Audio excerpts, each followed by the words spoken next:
I'll move straight now to Cheryl Queen, who's the Vice President for Communications at Compass Group, one of the companies that's very much involved now.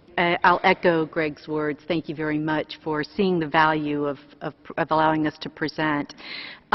For any company, problems within our supply chain are what keep us awake at night.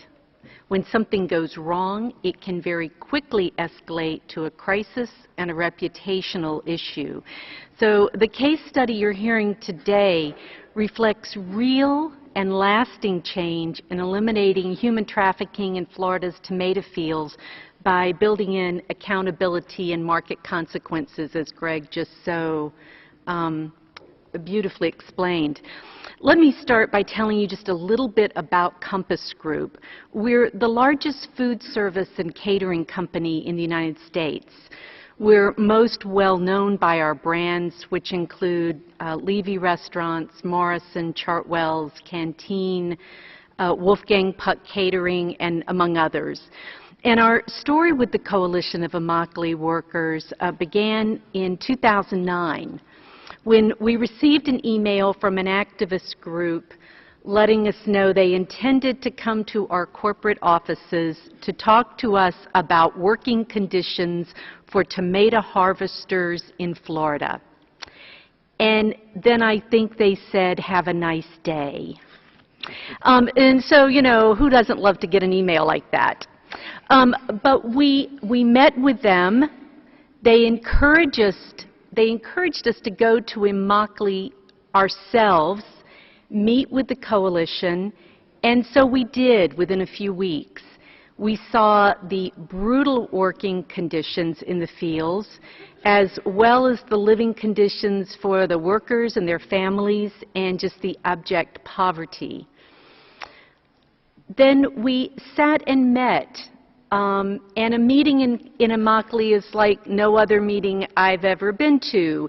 It's the workers and the buyers and guests, and everyone sits around and talks together. And we came away from there with this very warm feeling of the humanity of the group and of their good intention in reaching out to us. The ask from the coalition was to sign a code of conduct holding growers in our supply chain accountable for working conditions and holding us accountable if the growers violated the terms of the agreement. They also asked that we pay a very modest premium, a penny a pound, for tomatoes harvested for Compass Group. Now, there was what I would describe as a very subtle carrot and stick approach. No doubt you're familiar with that. You know, if we work with you, then you can be viewed as a good corporate citizen. That's the carrot. And if we don't work, in this case, the coalition had opportunity to disrupt a lot of our college and university business by sort of portraying us as a bad player. That is what is called the stick.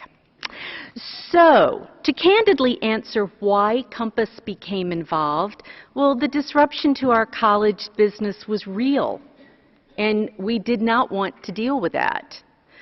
And the cost of paying the premium was so modest that it had very minimum financial impact on the business. And so for our executives, that made it a very easy decision.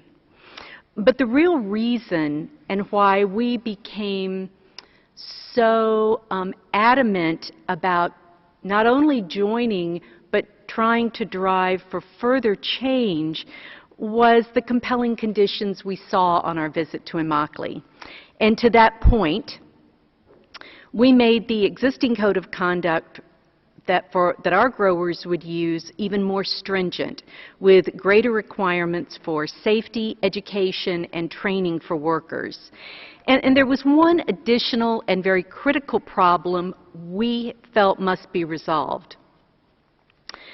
At that time, the growers had organized to resist the efforts of the coalition, and in particular would not pass that premium, that penny a pound that the workers earned directly to the worker.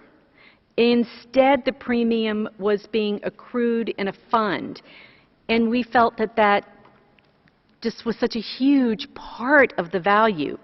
So we invited the growers in our supply chain and representatives from the coalition to a meeting in our boardroom in our corporate office. I might add that was the first time that the growers sat at a table with the Coalition of Immokalee Workers. And we informed the growers we were signing the code, and it was also our intention to find a model that would pay that premium directly to the worker. So any grower who agreed to work with us, they would step outside that organization and work with us, would receive all our business. If no one stepped forward, we told them we were prepared to boycott Florida tomatoes. And more importantly, we would let our guests know why we were unable to offer a slice of fresh tomato on their sandwich or in their salad. We serve 8 million meals a day, and we saw that as 8 million opportunities to tell the story of abuses in the tomato fields of Florida. See, that carrot and stick lesson was not lost on us. So within a few days, one grower stepped forward, and as we say, we were off to the races. So Phil asked me to address challenges for the industry engaging in a program like this, and I've tried to draw out a few that I think might be helpful. 2 minutes? Ooh, well, we'll cut that down. I think sometimes you have to understand who the best person in an organization is to reach out to. People in our supply chain, working with human rights is not their natural job. So in this case, working with someone in corporate affairs and in communication and in CSR was the right track. Another challenge can be appreciating the time it may take a company to make changes. In this case, the coalition's ask was so easy that it happened very quickly. We went there in May, we made the announcement in September. But that hasn't always been the case for other things. And then I think it's important to understand that the path to change is neither straight nor easy. I liken it to a wedding.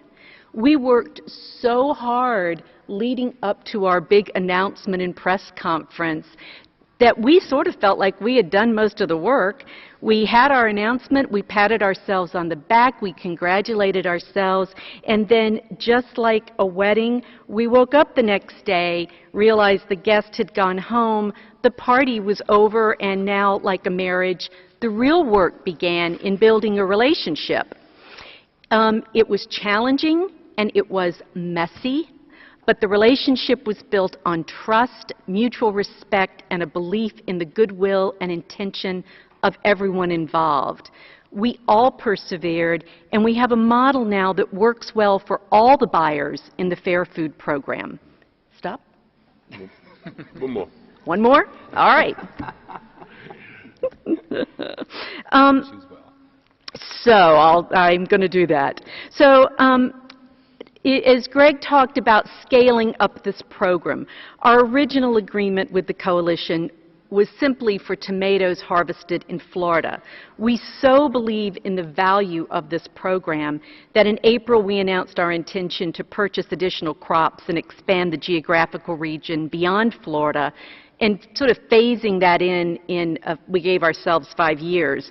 I'm delighted to announce today that in the coming growing season, we're going to also now add the purchase of bell pepper in addition to tomatoes under our agreement with Fair Food. And I expect this model to scale and grow, as Greg mentioned, at the pace that the Fair Food Program can accommodate those changes. Thank you very much. That's excellent, Cheryl, and really highlights again some of the key points and the approach that you took of building that relationship on trust, respect and on goodwill. I think that was incredibly important.